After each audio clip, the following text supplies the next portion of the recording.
Start all over. Go ahead, which part? Talk. You sound like you're a TV announcer. What? I'm just trying to be loud. Hello everyone. This is my voice.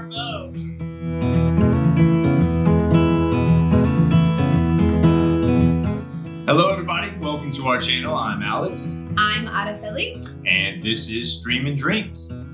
So what brings us here today? Well, back in May, it was actually my birthday and I was really hoping for a motorcycle. Didn't happen. No, didn't happen. So instead, we celebrated the family's birthday and we got an RV.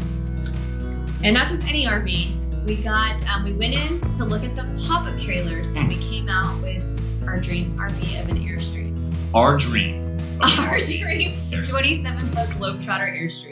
Which has been incredible. It absolutely has. Absolute blessing in disguise with everything going on. It's really given us the opportunity to stay close to the family and get to see some things that we normally wouldn't see just staying at home. So with that being said, our journey has officially begun and we are going to bring some highlights of what we've been learning on the road, not only through RV life, I guess you call it. Yeah. But also just what we're learning as a family. Storage, organization, fitness on the road, family, school on the road, products, a lot of product reviews, place reviews, or suggestions, not always good things that we're experiencing, and just learning and growing together. Complete ups and downs of the whole journey. Yeah. Hopefully more ups. Hopefully more ups. We'll see. Stay tuned. So we've taken a couple trips already. We have a couple trips under our belt. We tried to take pictures and document those, but we weren't really consistent with our content since we're still trying to get a feeling of the Airstream, our dogs, our kids, schooling on the road, which has been super interesting with the lack of Wi-Fi. But this last trip was probably one of the best trips so far. And it seems like we get our momentum, if you will, or not momentum, like our rhythm. That's what I'm looking for. On day 7, day 9, which is crazy. On the downhill side. So this time we were out for about 3 weeks and we journeyed up to Yellowstone Park. So all the way up to Yellowstone. Yeah, the first night we stopped at an Fort Amarillo campground. Don't remember the name. Sounds right. Which was great. Fit our needs what we needed for the night, and then we hauled it up to Colorado Springs. Yes. KOA, which was absolutely incredible. I think in part because of the site that we had, which I believe is 104. 104, site 104, save it. Yeah. If I'm not mistaken, it was really easy access. We have 2 dogs, so we're able to have a little dog pen outside where they can kind of freely run around. The beauty of this site though is not only was it near the water and the dog access area, but it had this wonderful little I don't know, what would you call it? Like a little milk area? It did. It had like a side yard. So when he put up the dog fence, like at most RV parks, you can put up a dog fence like right out the front door. But this one, we didn't want to do that because the sun, it was facing west, so it got pure sun. But on the other side of the camper was shade. There's 2 trees, there's mulch, it's shady, it's perfect, it's beautiful. Our awning opened up on that side, so it was awesome. And no neighbors. No neighbors on that side, which is even better. Which is always a plus. Yeah, so definitely a great site, and we decided to break up our drive by staying there for 2 nights. The first stop in our Colorado Springs adventure was Manitou Cliff Dwellings. We decided to go there first thing in the morning to beat the crowds, and since they were cliff dwellings and figuring little homes in the mountains, it's going to be hot or crowded during the day. So we decided to go there first in the morning. I will say that pros. What are some pros for you? Pros. Luckily, the time we went, it wasn't crowded.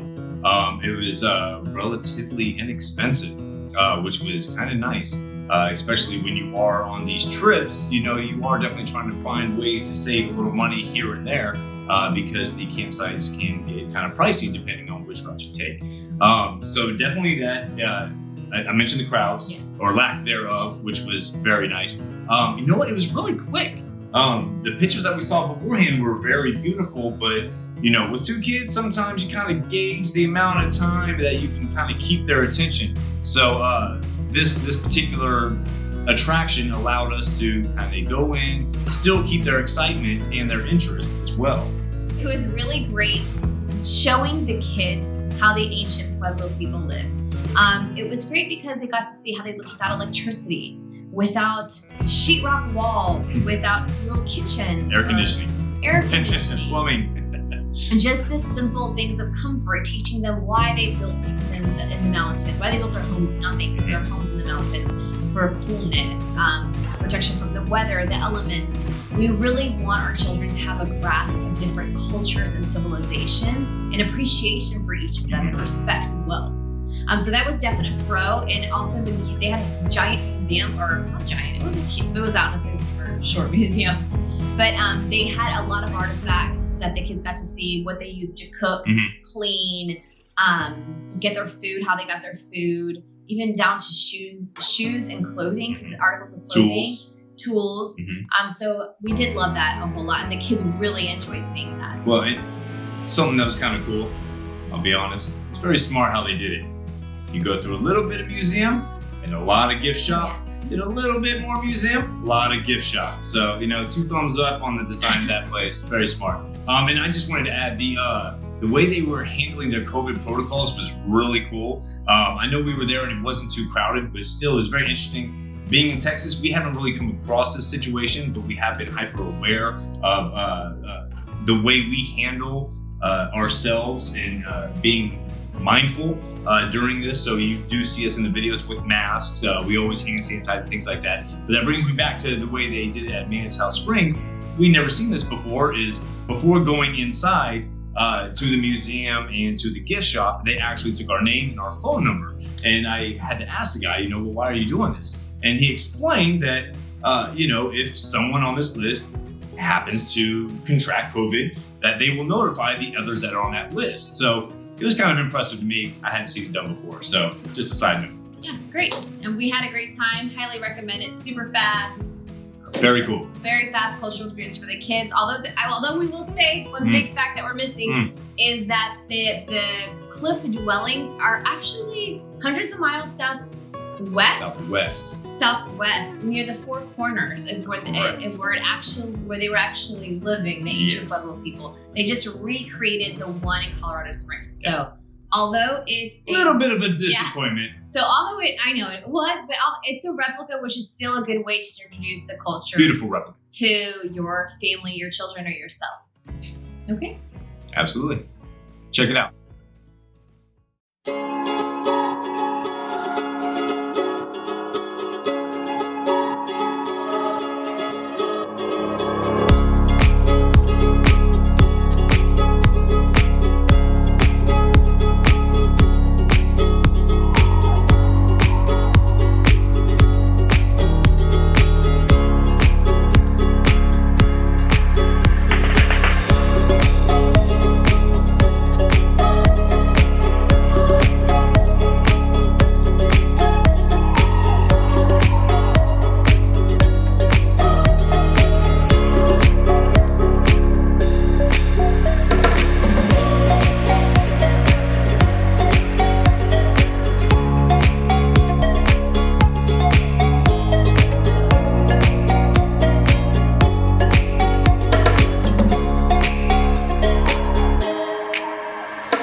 Next up is the Cheyenne Mountain Zoo. It was like the number 2 thing to do on multiple parent websites, things to do with your kids in Colorado Springs. Do you want pros or cons first? I guess we'll go with the pros. Go ahead, Alex, what are the pros? Well, informed from our son, who absolutely loves facts, this is the highest elevated zoo in the United States, which we thought was kind of cool.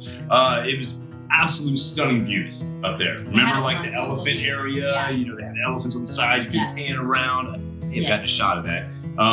which I thought was absolutely incredible. A lot of very neat animals. We saw the grizzly bears, Yes. Which were actually very active, which was also kind of a surprise because the time of day we went, it was during the middle of the day. And, like most zoos, there wasn't a lot of animal activity at that time, unfortunately. But there were a couple good ones that we got to see. But I think with all that being said, there were definitely some cons that actually we weren't really expecting.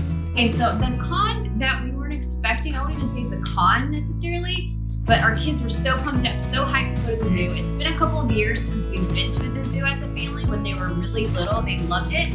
They are now 8 and 6, and they were super pumped to get there, to see all the animals. And as we went on through the exhibits, they were sad to see the animals in the cages. They were sad not to see them have companions. They were sad and upset about not seeing them with more space and room to play or wander. So I don't think that we'll be going back to a zoo for a very long time. Yeah, I think the perspective has really just kind of changed. When they were young, it was, wow, look at those exotic animals. We don't get to see these every day. They're only on TV. And it was so fascinating at a young age. But, as they become older and more aware, they start to see, maybe the other side of it. So, like my wife said, we probably won't be going anytime soon, but we'll probably be donating to maybe help some animals that may be in need. Of course, yeah, for sure for that. And another con was the hills. Because it is the highest elevated zoo, there was a lot of up and down hills. Just FYI, let you know, and if anyone has any kind of mobility issue, we did have to stop and help someone. Alex helped a gentleman in a wheelchair. A veteran, yes, because they couldn't go up. So just keep that in mind when going to the zoo. It is a lot of up and downhill, spectacular views, but a lot of up and downhill. Overall, the zoo is beautiful. And very clean. Very clean. Well kept. Yes. So here's a little clip about our trip to the zoo. Check it out.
Okay, so after the zoo, we headed back to streaming, our Airstream, and we had to go let our dogs out, get a little bit of bite to eat, have a little meal, quick refresher before we got back out, because we were heading to somewhere that I think was maybe number 1 on all of our lists, Garden of the Gods.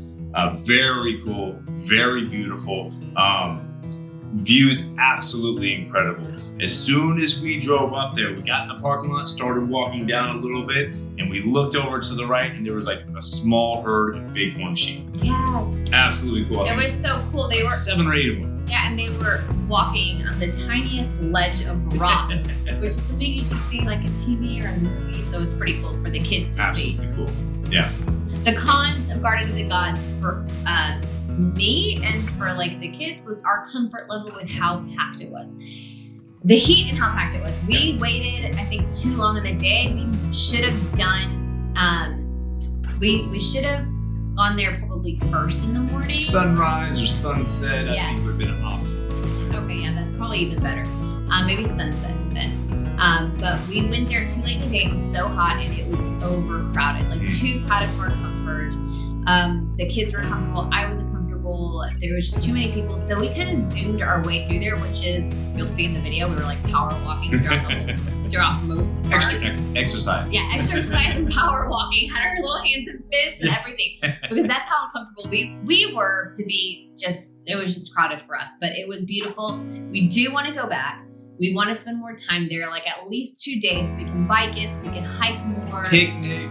I mean, there's so much just take our to do. time and not rush through the park. The people that were climbing the rocks up above. Yeah, that's very cool. Oh, incredible. Very, very cool. So I hope to do a little bit more activity next time we're there. Absolutely. But it was definitely glad that we stopped there to take a look at it and enjoy it. So enjoy it.